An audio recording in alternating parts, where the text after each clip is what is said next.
here we are at Jack Road South, which is one of KPC's wonderful preserves. It's a great place, high biodiversity. It's a place where our Texas prairie dawn is located. And what we're doing today is a prescribed burn. This is one of the most meaningful things you can do in ecological restoration on local prairies. Take a look out there, Christine, and you can see, Christine is our videographer today, by the way. Hi guys. So what you can see is that this is very burned, and what they're doing is they're creating what's known as a black line. They're actually burning against the wind. This is an easily controllable way of getting rid of the fuel here, so that what they'll do is they'll go on the other side and they'll light a head fire with the wind. That goes really fast, but as soon as it hits this black area, it goes out. Christine, if you could point right here, I'll show you this. This road here is a fire break. So what you can see here is that they've tilled this up.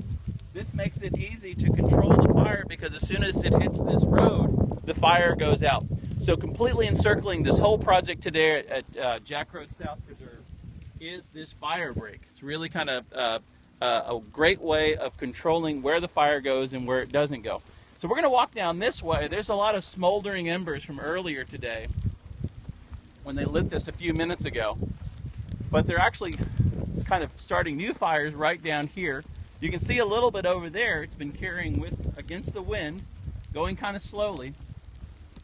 If we go up here, you can start to see an area where they're actually starting to do some more back burns, going against that wind and trying to lay this black line. So here we go.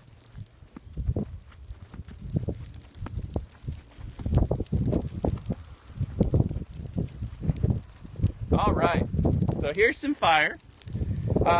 And this is, like I said, this is creating a black line along here so that they can easily control the fire when they light that head fire. That head fire is going to go way faster than this right here. And so you're probably wondering what's going on with the animals of the Jack Road Preserve. Well, a lot of them are still in hibernation if they're reptiles or amphibians, or semi-hibernation, or they're in holes or somewhere. Many of the insects haven't really come out for the wintertime. Oh, look, right over there. There's a hawk. And that hawk right on the horizon, he's actually looking for things that are popping out of the fire. We see this a bunch. This is a predatory bird response. So sometimes there are ospreys, sometimes there are hawks, sometimes even eagles will circle these fire sites looking for prey that's coming out, like rabbits or mice or things like that. Very cool. So in a little while, we'll probably have more of those predatory birds. Getting back to the safety of the animals, we do these in the wintertime to help protect breeding birds, which are breeding later in the year. And so they're not active nests out there right now. So that's part of the reason we do it in the wintertime. It's also cooler for the personnel who are doing this, professionals who are doing the burn. Right over here, you see this gentleman. He's got a special Nomex suit on to protect him from the fire. But he's got a can that is loaded with diesel fuel and gasoline. And what he's doing is using that drip torch to light this fire right across in a stream here. And you can see it catching right there. And they're healthiest when they have some fire and some grazers. So what we're doing is actually bringing back a very ancient process, which the Indians called red buffalo, this fire, to actually strengthen and make the prairie more healthy for biodiversity and for wildlife and all that stuff. So Christine's going to get a close-up clump of this grass here burning. Look at that. So these temperatures can get pretty hot at kind of chest height. They can be like 400 degrees, but at the very tips of the flames, if you have a really tall inferno, look at that. Wow, it's really lighting up back there. At the very tips, if it gets 10, 12 feet tall, it can be like 1,200 degrees Fahrenheit. So our professional out there, who's trained to do this, and they work for a company that does this, he's got to be real, like I said, really cognizant of where that wind direction is coming. And one of the things about this smoke, you can look at all this smoke. Christine's going to show you some of the smoke.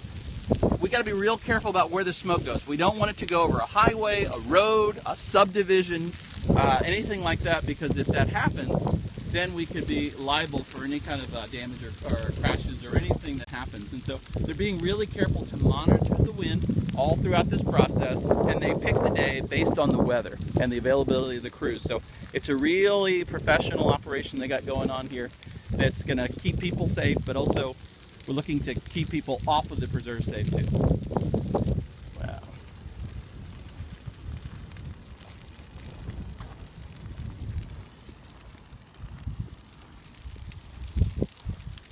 So guys, take a look right here. I think this is a saline barren. So it is a saline burn. This is one of this is in April.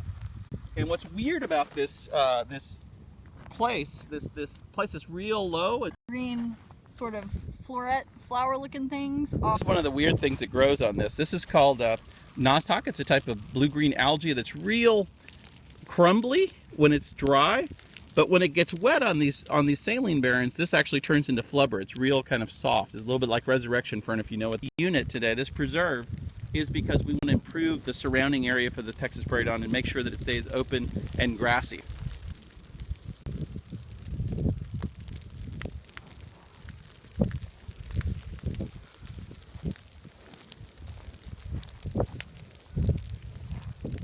If you're wondering if this is fun, it is fun. Firebugs like us like to do legal prescribed burns like this because it is a lot of fun.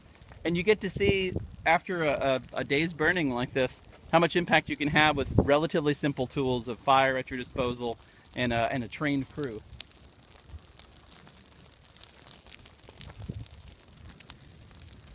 This is also one of the most cost-effective. If you think about what it would cost to mow an area this big versus how much effective than mowing, and you're not putting a lot of you're putting a lot of smoke into the air, but you're not doing a lot of combustion up in the air.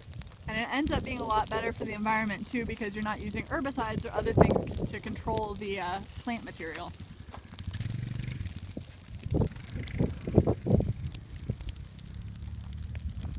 Okay guys, I hope that we've given you an idea of prescribed burning live and in the flesh here at the